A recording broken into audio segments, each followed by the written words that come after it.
আসসালামু আলাইকুম। ইজি পাঠশালার পক্ষ থেকে তোমাদেরকে স্বাগত জানাচ্ছি। আমি হৃদয় রায়, শিক্ষার্থী, ঢাকা বিশ্ববিদ্যালয়। সো আজকে আমরা আলোচনা করব অর্থনীতির থার্ড চ্যাপ্টারের একটা অংশ নিয়ে। সেটা হচ্ছে দেখো তোমরা সেটা দেখতে পাচ্ছ, সেটা হচ্ছে টোটাল কস্ট এবং অ্যাভারেজ কস্ট। টোটাল কস্ট এবং অ্যাভারেজ কস্ট অর্থাৎ মোট ব্যয় ও হচ্ছে গড় ব্যয়। এই মোট ব্যয় এবং গড় ব্যয় জিনিসটা কি? আসলে এখান থেকে সিকিউ প্রশ্ন আসে। তোমাদের মোট ব্যয় দেওয়া থাকে এবং গড় ব্যয় বের করে এবং এটার কার্ভ তৈরি করতে বলতে পারে। ঠিক আছে, তো আসো আমরা এটা নিয়ে বিস্তারিত আলোচনা করি। এখন মোট ব্যয় জিনিসটা কি? মোট ব্যয় হচ্ছে, দেখো ভাইয়া, তোমার ফিক্সড কস্ট এবং ভ্যারিয়েবল কস্ট।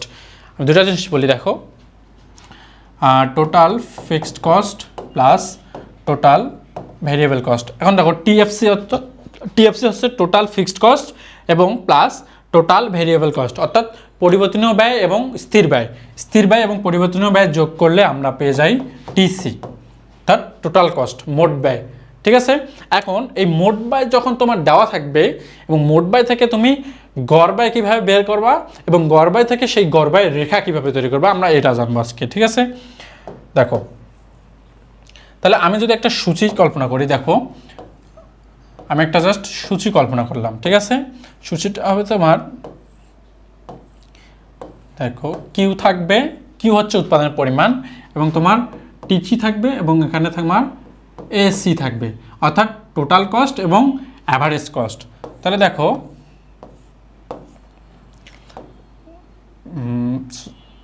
আচ্ছা, 0 না, 1 থেকে নেই। দেখো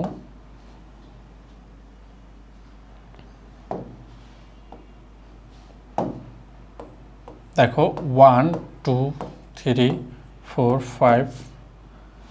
আচ্ছা, এখন দেখো, আচ্ছা 6 পর্যন্ত নেই। ঠিক আছে, তাহলে কার্ভটা দেখতে সুন্দর হবে। ঠিক আছে, এখন দেখো 10 টিসি নিলাম, ধরো এটা দেওয়া আছে। ঠিক আছে, এই জিনিসটা দেওয়া থাকবে 10 12 15 22 এবং 35 60। ধরো এই জিনিসটা তোমার, এই যে কার্ভটা দেখতে পারছো, সূচিটা দেখতে পারছো, এই সূচিটা তোমার প্রশ্নে দেওয়া থাকবে। কি থাকবে ভাইয়া? প্রশ্নে দেওয়া থাকবে। আশা করি দেখতে পারছো। দেখো এই সূচি থেকে তোমার কিউ থাকবে এবং টিসি থাকবে, বাট এসিটা তোমাকে বের করতে হবে। এখন এসি বের করার নিয়ম কি ভাইয়া? আমরা জানি, ধরো আমরা জানি যে এসি ইকুয়াল টিসি ভাগ কিউ। তাহলে প্রত্যেক ক্ষেত্রে দেখো তুমি টিসিটাকে কিউ দ্বারা ভাগ করো। তাহলে এখানে টিসি কত ভাইয়া? 10। তাহলে 10কে তুমি 1 দ্বারা ভাগ করো, 10 পাও। ঠিক আছে, 10কে 1 দ্বারা ভাগ করো 10। এবার দেখো এখানে কত আছে? 12। 12কে তুমি 2 দ্বারা ভাগ করো, তাহলে 12কে 2 দ্বারা ভাগ করো তুমি 6 পাও, তাই তো? এরপর দেখো 15 আছে 3 দ্বারা, তাহলে 5।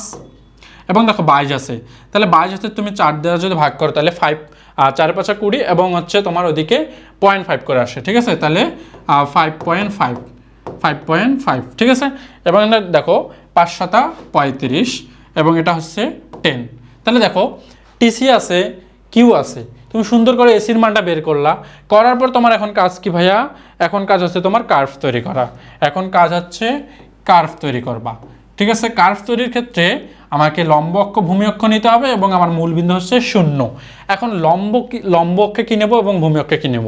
লম্ব অক্ষে আমি এসির মান নেব।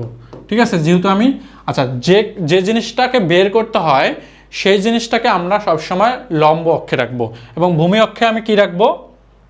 ভূমির অক্ষে আমি রাখবো কিউ এর মান। ঠিক আছে, ভূমি অক্ষে রাখবো আমি কিউ এর মান। এখন কিউ এর মান কত ভাইয়া? 6 পর্যন্ত। দেখো 1 2 3 4 5 6, 1 2 3 4 5 6।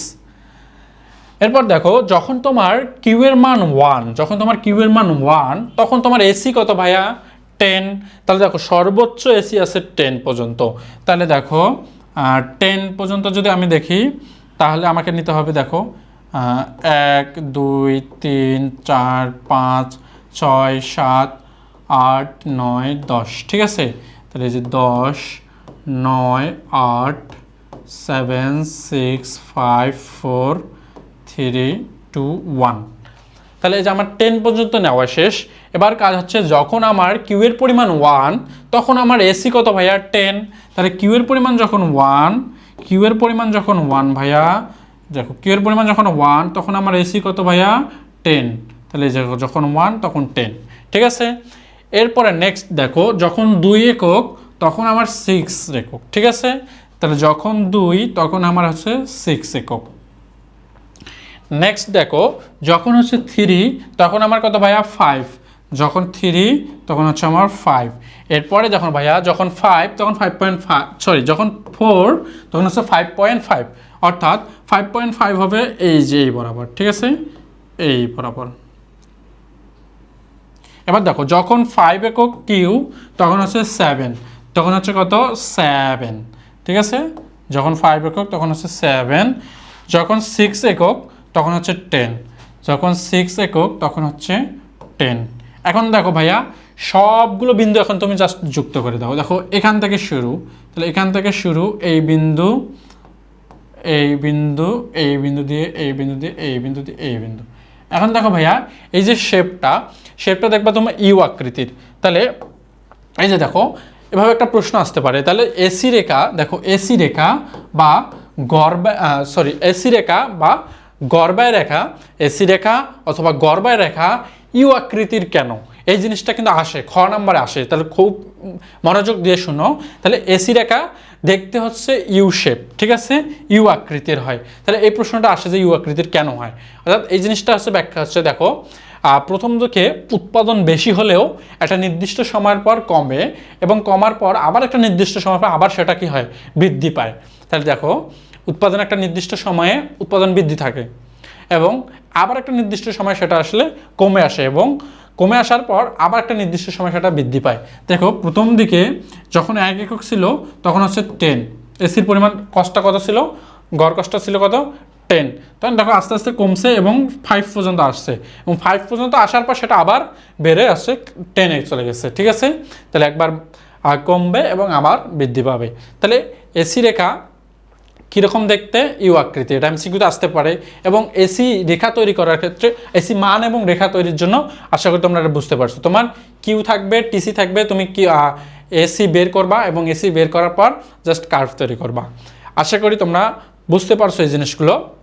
এবং একটা জিনিস আসে সংজ্ঞায় যদি আসে যে এসি আবার মোট ব্যয় কাকে বলে, তাহলে একক প্রতি একক কোনো দ্রব্যের একক প্রতি ব্যয়কে গড় ব্যয় বলে, জাস্ট এটা বলবা, ঠিক আছে? অর্থাৎ আমরা টিসিকে কিউ দ্বারা ভাগ করলে এসি পাই। আশা করি তোমরা বুঝতে পারছো। সো আজকের ক্লাস এ পর্যন্তই, ভালো থাকবে সকলে, আসসালামু আলাইকুম।